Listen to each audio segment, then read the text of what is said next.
Tengan, ingeniero, usted muy buenas tardes y al público en general.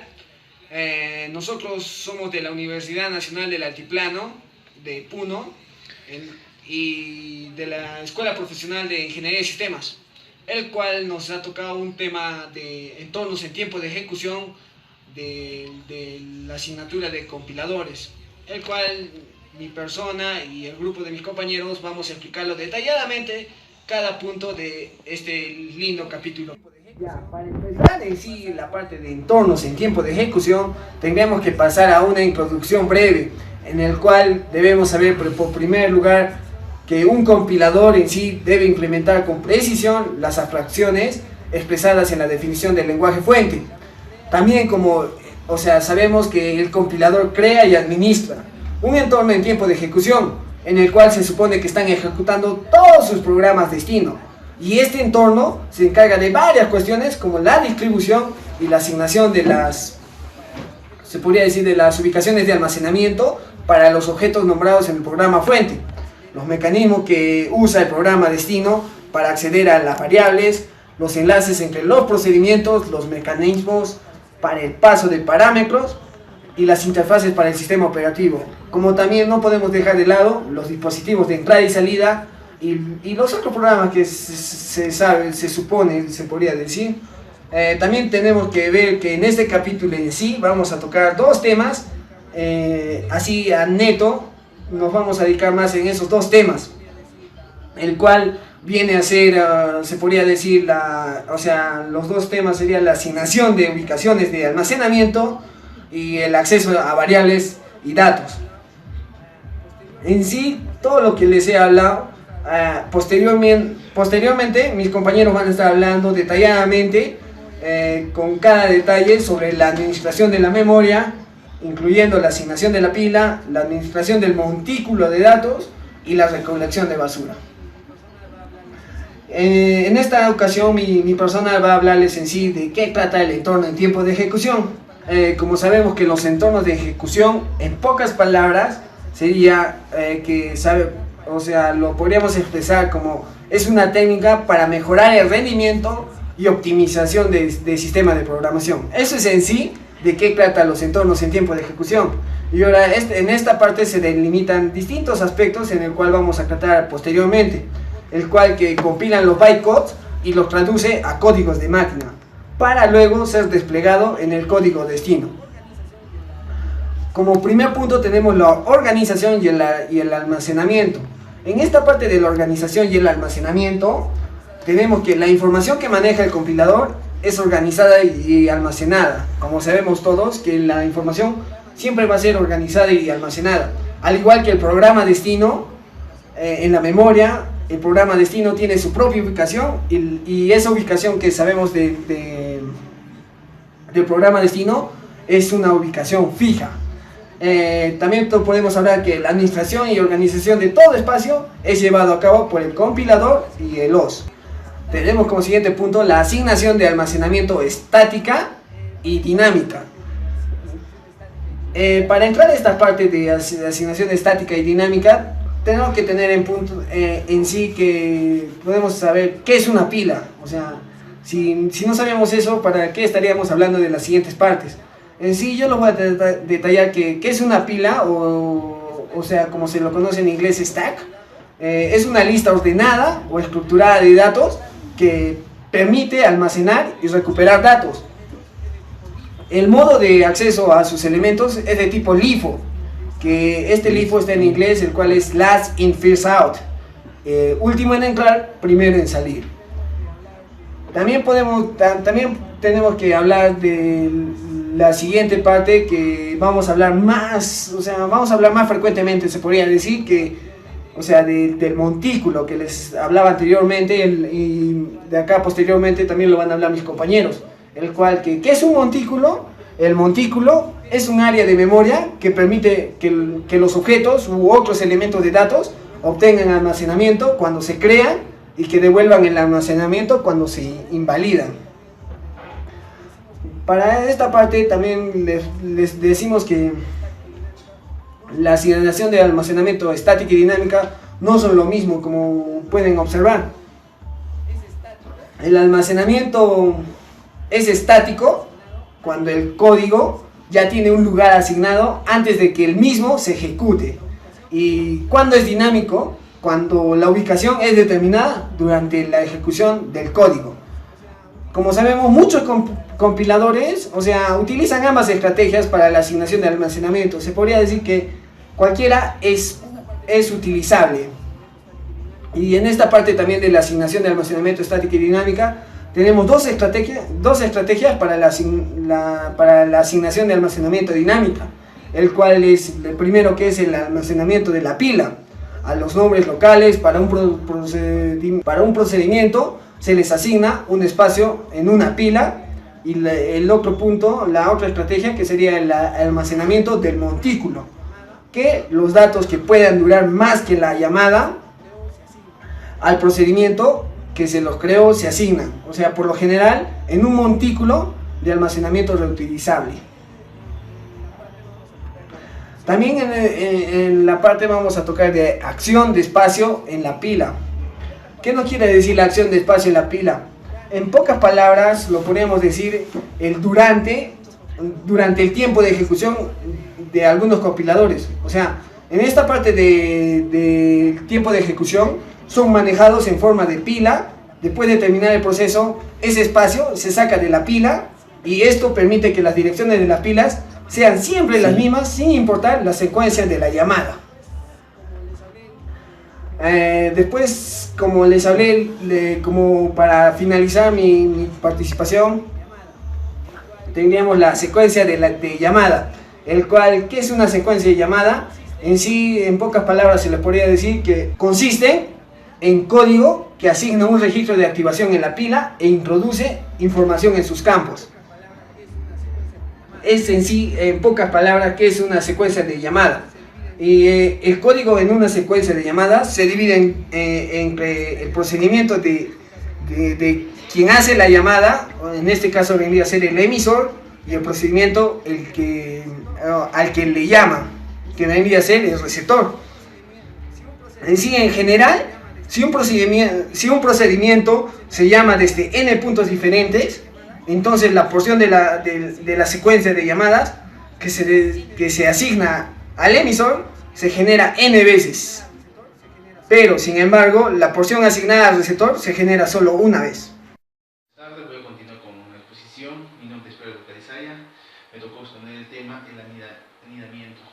El anidamiento es técnica que incorpora llamadas a funciones o procedimientos dentro de otras, mediante la inclusión de diversos niveles de paréntesis. Acceso a los datos no locales en la pila. En C no se permite declarar procedimientos anidados.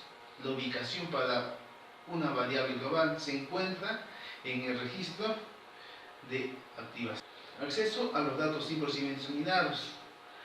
A las variables globales se les asigna un almacenamiento estático.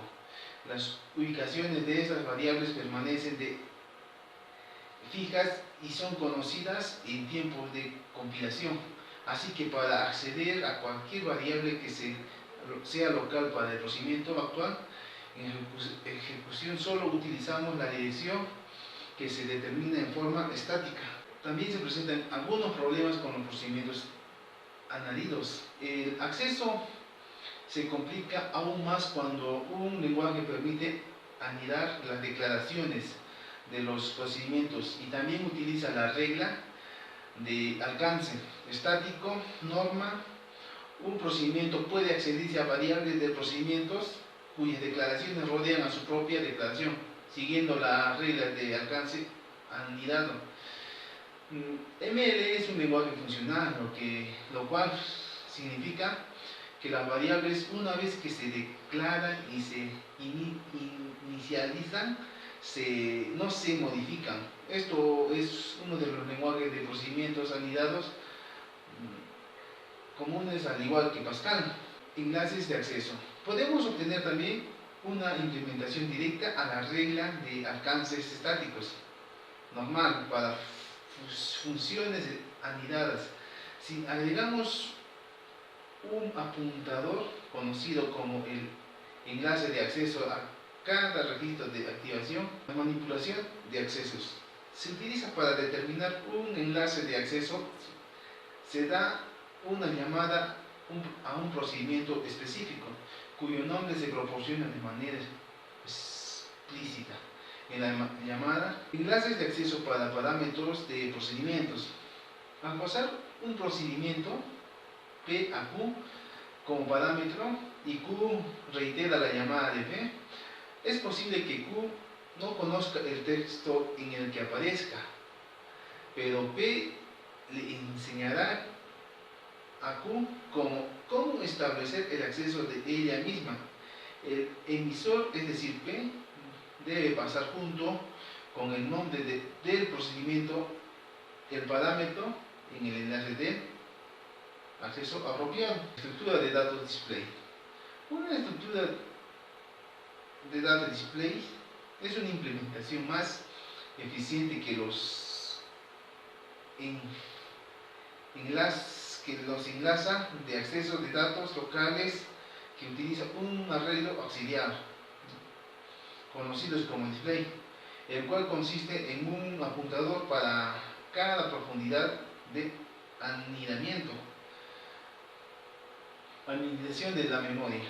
La administración de la memoria lleva al registro de todo el espacio libre en el almacenamiento del montículo. En todo momento realiza dos funciones básicas. Esas dos funciones básicas son la asignación y la designación. Y las propiedades principales de la administración de memoria tenemos tres: eficiencia en el espacio, eficiencia en el programa y baja de sobrecarga. La administración de la memoria. La administración de la memoria permite optimizar la forma en que trabaja el compilador. La eficiencia de los programas se mide con la rapidez en la cual se ejecuta una instrucción. El tiempo puede variar dependiendo de la tecnología de hardware. La jerarquía de la memoria. Consiste también la jerarquía de memoria en una serie de elementos almacenados, donde los más pequeños y más rápidos están más cerca del procesador. Localidad en los programas. La mayoría de los programas, exhiben un alto nivel de localidad, como temporal como espacial. Luego podemos hablar acerca de la fragmentación de montículo. Un montículo es una unidad continua de espacio. A medida que un proceso se libera, deja un hueco, y estos huecos son muy pequeños y a veces provocan una formación de fragmentos en la memoria para poder controlar la forma en la cual el AM coloca objetos nuevos en el montículo, ¿no? Las solicitudes de designación manual. Con la administración manual de la memoria, el programa debe arreglar en forma explícita, se debe notar la designación de todos los datos, como en C y C++, también en Java, ¿no? Lo ideal es que se elimine cualquier almacenamiento que ya no vayamos a usar. Introducción a la recolección de basura. Es un tema muy importante, ¿no? Que, todos los lenguajes de programación tienen, pero son de forma automática. Y, es una memoria dinámica, ¿no? Se usa un cierto tipo de... usas un espacio de memoria y le almacenas un dato y en otro espacio, tal vez de nuevo lo que se llama, lo redireccionas, y ese dato que, las almacenas en esta memoria ya queda como basura, y esa memoria se utiliza para otros datos. Entonces, el dato ya es basura prácticamente. Es algo como basura, ¿no? A eso se le conoce como... eso es lo que hace la recolección de basura. Recolectar esa basura y pues que podamos volver a utilizar ese espacio de memoria. Las metas del diseño para los recolectores de basura,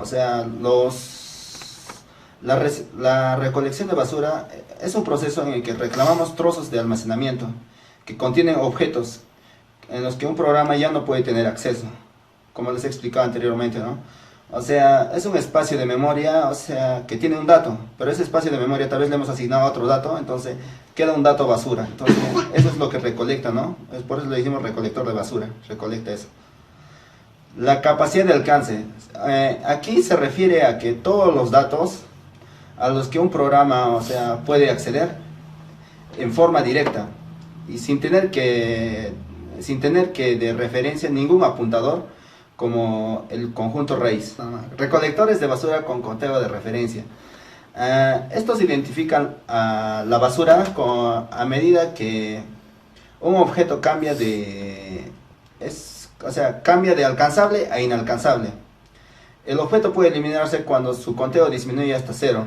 Abstracción básica. Todos los algoritmos, como podemos ver, en el rastreo calculan el conjunto de objetos alcanzables, como podemos ver en la imagen, ¿no?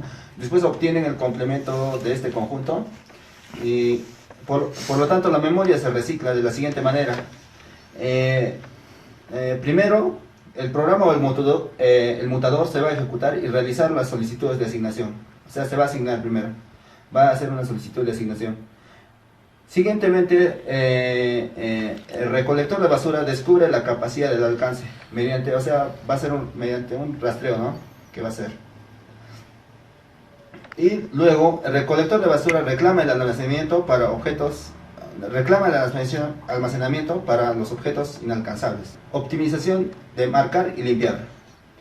El paso final en el algoritmo básico de marcar y limpiar se dificulta, ya que no hay una manera fácil de buscar solo los objetos inalcanzables, sin examinar todo el montículo. Se va a ver un montículo y va a tener que examinar todo el montículo para poder saber cuáles son los objetos inalcanzables, ¿no? Y para buscar para que podamos darle ese montículo que ya lo ha seleccionado, luego hacerlo un espacio libre. Recolector marcar y limpiar de Baker. Consta de 3 etapas, que es la entrada, la salida y el método. La entrada, va a contener un conjunto raíz de objetos, como también puede ser un montículo o una lista libre de espacio libre, o también una lista de objetos asignados, a los cuales nos referimos como objetos sin alcanzar. La salida son listas modificadas libres y sin alcanzar, que contienen los objetos asignados. El método consta de 4 listas de la estructura de datos para la recolección de basura, que pueden ser libre, sin alcanzar, sin explorar y explorado, cada una de las cuales contiene todos los objetos en el estado del mismo nombre. Un recolector de marcar y compactar se describe en esta sección. Compacta los objetos en su lugar. El recolector marcar y compactar en el algoritmo tiene 3 fases. La primera fase es la fase del marcado. Es similar a la de los algoritmos de marcar y limpiar que describimos antes, ¿no? Lo segundo es que el algoritmo explora la sección asignada del montículo y calcula una nueva dirección para cada uno de los objetos alcanzables. Y por último, tenemos que el algoritmo copia los objetos de sus nuevas ubicaciones, actualiza todas las referencias en los objetos para que apunten a las nuevas ubicaciones que se les va a asignar y las direcciones necesarias que se encuentren en una nueva ubicación. Recolector copia. Un recolector copia reserva con anticipación un espacio al cual se le puede desplazar los objetos, con los que se interrumpe la dependencia entre el rastreo y la búsqueda de un espacio libre. La recolección de basura de pausa corta. Son recolectores simples que están basados en el rastreos. Realizan la recolección de basura deteniendo todo el proceso. Y también producen pausas largas. Esto se puede reducir haciendo la resolución de basuras pospausa. Continuando con la parte de la exposición en la cual va a ser nuestro video, en el cual yo voy a tocar lo que viene a ser el 7.7, en el cual hace enfoque a lo que son recolección de basura de pausa corta. Bueno, un recolector de copia de reserva con anticipación en el espacio, al cual se puede desplazar los objetos, con el que se interrumpe la dependencia en el rastreo y la búsqueda del espacio libre. Bueno, ¿qué trato de decir con pausa corta aquí? Los recolectores simples basados en rastreo realizan la recolección de basura deteniendo todo el proceso, procediendo pausas largas, y esto se puede ir haciendo la resolución de basura por pausa. Quiere decir que vamos a tener un enfoque más centrado, en el cual vamos a poder determinar a qué lugares o a qué partes vamos a querer hacer, digamos, la pausa, y de esta manera vamos a poder hacer la ejecución. Bueno, también existe un recolector de incremental y parcial, en el cual aquí, digamos, como les veo, tenemos el backup incremental, en el cual va a funcionar como un apilamiento, y quiere decir que él divide el análisis de capacidad de alcance en unidades más pequeñas, cual permite al mutador ejecutarse entre estas unidades de ejecución. El más conocido de los algoritmos de recolección parcial es la recolección de basura generacional, particionando los objetos de acuerdo al tiempo transcurrido desde que se han asignado los objetos recién creados con mayor frecuencia, ya que suele tener un tiempo de vida más corto. Simplemente aquí usamos el entorno básico, el enfoque básico de un apilamiento, de acuerdo a la llegada, nada más. Bueno, continuando, el análisis de capacidad y el alcance incremental. La capacidad de alcance consiste en aquellas capacidades de rastreo incremental en cuanto a los objetos, captando el estado de los mismos, alcanzables e inalcanzables, explorados o sin explorar, basados en las referencias. El algoritmo puede modificar la acción del mutador en cualquiera de las siguientes tres maneras: barreras de escritura, barreras de lectura, barreras de transferencia. Bueno, entornos en tiempo de ejecución. Continuando. Las barreras de escritura interceptan escrituras de referencia hacia un objeto explorado. A1 cuando la referencia es hacia un objeto sin alcanzar A. En este caso podemos colocar a A como más alcanzable y colocarlo en el conjunto sin explorar. De esta manera estamos dividiendo, estamos dando a entender que la otra parte está listo para procesar y la otra no, clasificando en dos partes. Barreras de lectura interceptan la lectura de referencias en objetos sin alcanzar o sin explorar. Cuando esto se coloca de A como alcanzable y se coloca de un conjunto sin explorar. Las barreras de transferencia interceptan pérdida de la preferencia original en un conjunto sin alcanzar o sin explorar, y cada vez que el mutador lo sobrescribe, guarda la referencia, clasificamos como inalcanzable y colocamos esta misma referencia en el conjunto sin explorar. Bueno, continuando. Fundamento de recolección parcial. Quiere decir, existe un hecho fundamental, este es que por lo general entre el 80 y el 98% de los objetos mueren jóvenes, o sea, mueren vírgenes. No es así. Es decir, mueren antes de unos cuantos instrucciones que se realice o se asigne de un byte a otro byte. Bueno, continúa. Algoritmo de tren. El algoritmo de tren hace referencia a ese nombre porque vamos a hacer el uso de vagones, en el cual utiliza llamadas a vagones o llamadas fijas. Para estos no hay un límite, quiere decir que nuestro tren puede tener una cantidad n de vagones y podemos determinar de esta forma, o podemos hacer una clasificación, de ahí eliminarlos o simplemente borrarlos. Y tampoco para el número de trenes hay un orden lexicográfico de los vagones. Primero se ordenan por número de tren, y dentro de un tren se ordena por un número de vagón, como si la figura siguiente. En nuestro tren 1, vagón 11, vagón 2, tren 2, vagón 21, 22, 23, y así sucesivamente podemos tener n cantidades de tren y n cantidades de vagones en cada tren. Conjuntos recordados. Cada vagón contiene un conjunto de objetos recordados, el cual consiste en que todas las referencias a los objetos en el vagón que provienen de objetos en los vagones de numeración más alta en el mismo tren, objetos en los trenes de numeración más alta. Además, cada tren tiene un conjunto. Pero, sin embargo, la porción asignada... Bueno, esta es una prueba para grabar mi video. Eso sería todo. Gracias.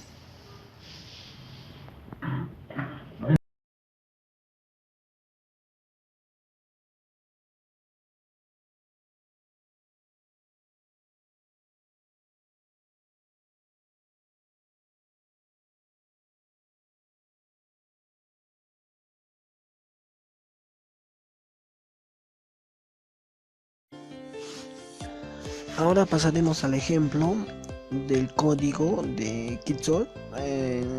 Para esto abriremos DebC++. Yo ya lo tengo escrito el código y lo pasaré en un notepad, el cual voy a hacer un control C, control V en DebC. y explicarlos detalladamente cada parte, con el fin de ahorrar tiempo, porque no va a haber tiempo. Ya, como primer punto, copiaremos las librerías. Una vez creadas las librerías, crearemos una función y dentro de los paréntesis los parámetros.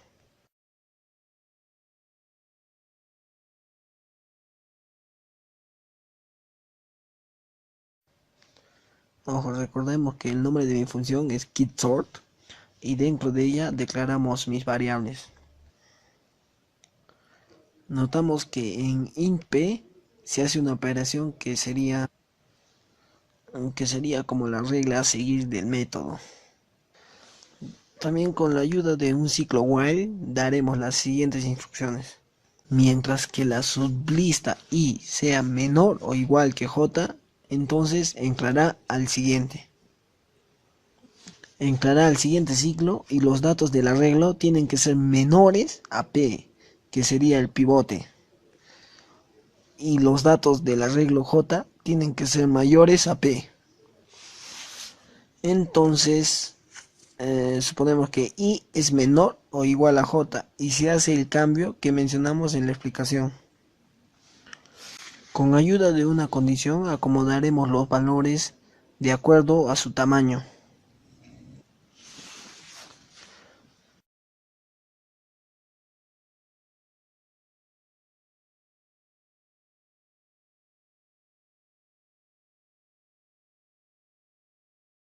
Ahora dentro del main creamos un arreglo con los valores que ordenaremos y con el code.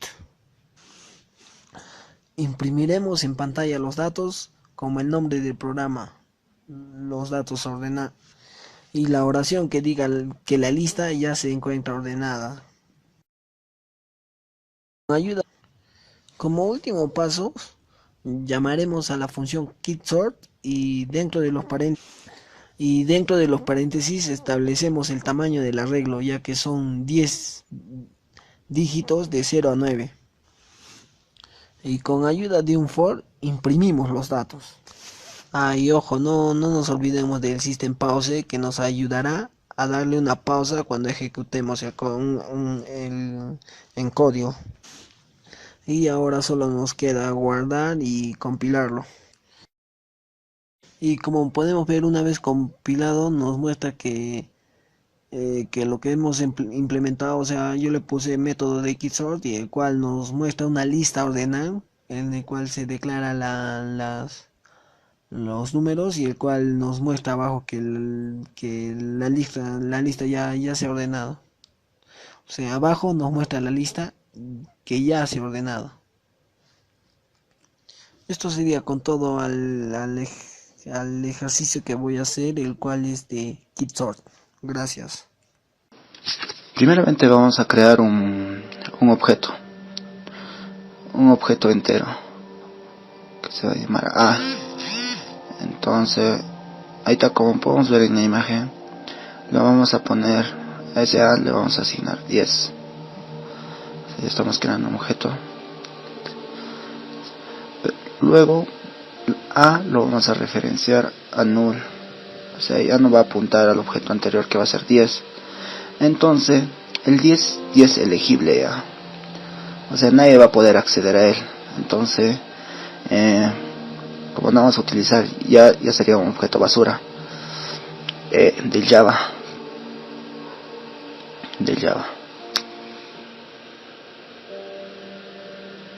Otro ejemplo sería, aquí vamos a crear dos enteros, ¿no? Dos objetos enteros. Como podemos ver en la parte baja en la nubecita, uno va a ser de 10 y el otro va a ser de 20.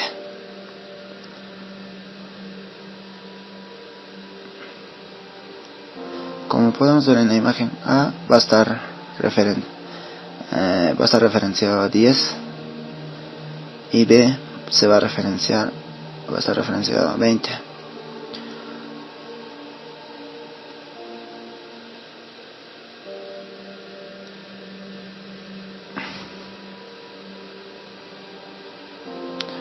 Luego lo vamos a referenciar a B. Ahora como podemos ver en la parte imagen de abajo, A ya está referenciado a 20 y B también ya está referenciado a 20. Y 10 sería el objeto elegible para el GC. O sea, para nuestro recolector de basura, ¿no? O sea, que no va a servir ese objeto, ya no se vuelve a utilizar, ¿no? Está ocupando un espacio de memoria.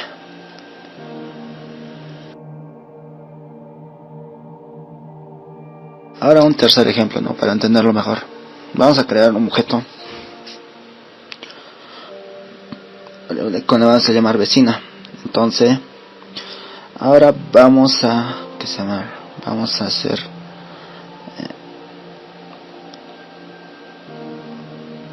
vamos a copiar,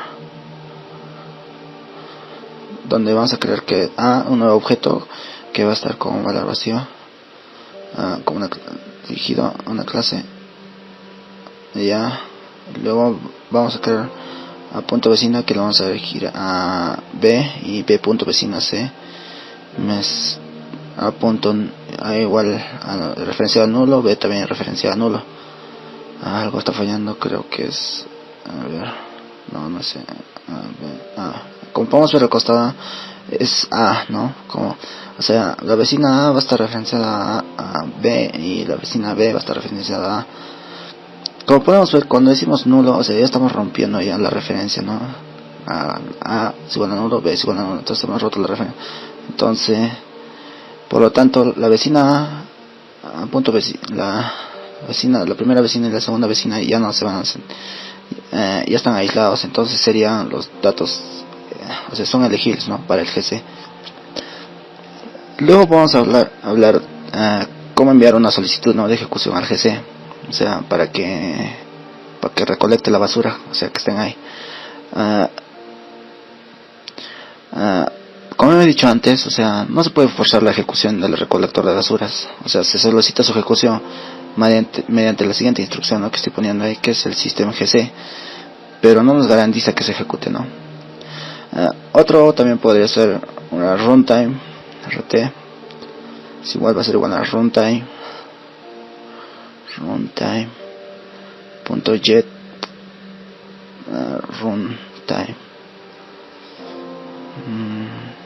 runtime ya.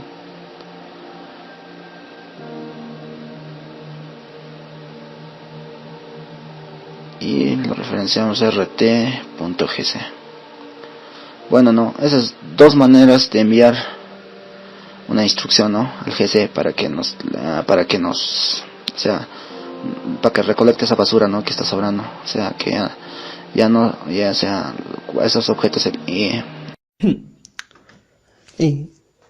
Colección de basura es un sistema o unas funciones que podemos tener en Java, en el cual nosotros, voy a poner aquí el ejemplo, hemos podido ver distintos tipos de recolección de basura, información, el bloques por trenes. Y bueno, el ejemplo que yo tomé es en sí algo que lo generalizo en el libro, diciendo que podemos hacer una función utilizando los bloques de código en el cual se nos presenta. Bueno, este es lo que yo, lo traté de entender, en el cual tenemos aquí, digamos, el public main, les damos las funciones de la declaración de un constructor, en el cual nos va a decir cuando nuestro bloque de basura o nuestra información haya sido limpiada de la memoria. Lo que aquí tenemos el protector es lo que hace es ser protegido. Mandamos a imprimir un mensaje en el cual nos va a decir final. Ya. Vamos a guardar. Nos vamos a ir a la clase Java. Ejecutamos el código y aquí podemos ver la clase de argumentos, en el cual objeto, creamos un objeto llamado objeto. Un objeto. Creamos un objeto de la clase object que nos proporciona Java, el cual va a ser igual a new object. Lo que hace aquí es que estamos creando un objeto, acción, auto null. Lo que significa es estamos liberando la memoria. Podemos decir, se crea un objeto, también al mismo tiempo se libera un objeto. Está representado por una variable. Deja de ser referenciado. Bueno, en ese momento es que se activa. Ajá, en ese momento también lo que podemos llamar a esta función lo conocemos como recolección de memoria. Acción. Bueno, el ejemplo va a ser la clase my. Vamos a crear un objeto 2 que la función main. Continuamos también. Objeto 2 va a ser igual a null. Estamos liberando. Bueno, vamos a liberar memoria en el cual nuestro objeto hace la función de que liberemos memoria. Bueno, es la forma que nosotros tenemos de llamar a la función borrar, en el cual lo hacemos cuando nos asignamos a un nuevo objeto.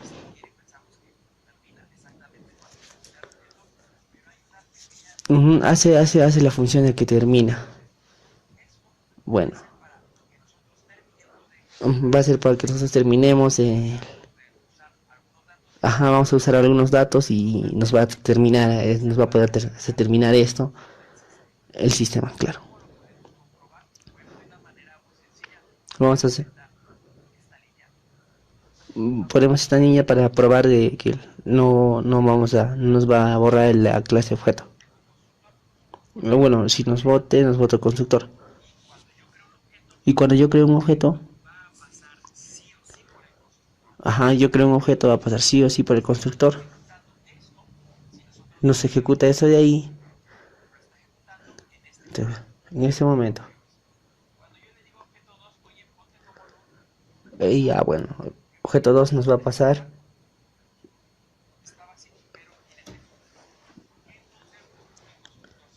Constructor va a ser el segundo no. Bueno, aquí podemos ver que hacemos referencia a usar el objeto 2 para la función null. O sea, no es una función simple, nos estamos asignando a que nos libere espacio de memoria. Este paso la función que vamos a usar es usando la función de misma Java. Es lo que hace Java es llamar a este recolector en el cual ya tiene, ejecutamos y nos bota final, quiere decir que ya sí.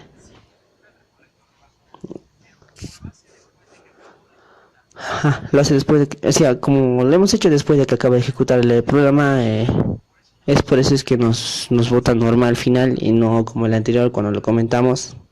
Bueno, no es que no lo haga, lo está haciendo. Debemos asegurar que lo haga.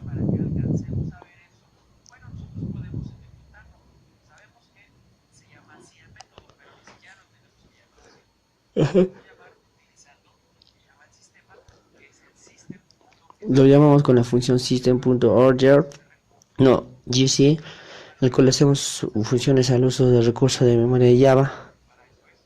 Para eso es. Bueno, simple, con eso prácticamente estamos terminando. Si no me han comprendido muy bien, discúlpenme. Y la función system.org prácticamente es como nuestra función librería de el cual llama a esto en los procesos de eliminación. Estamos definiendo un finalizar y estamos colocando la palabra final. Eso sería todo.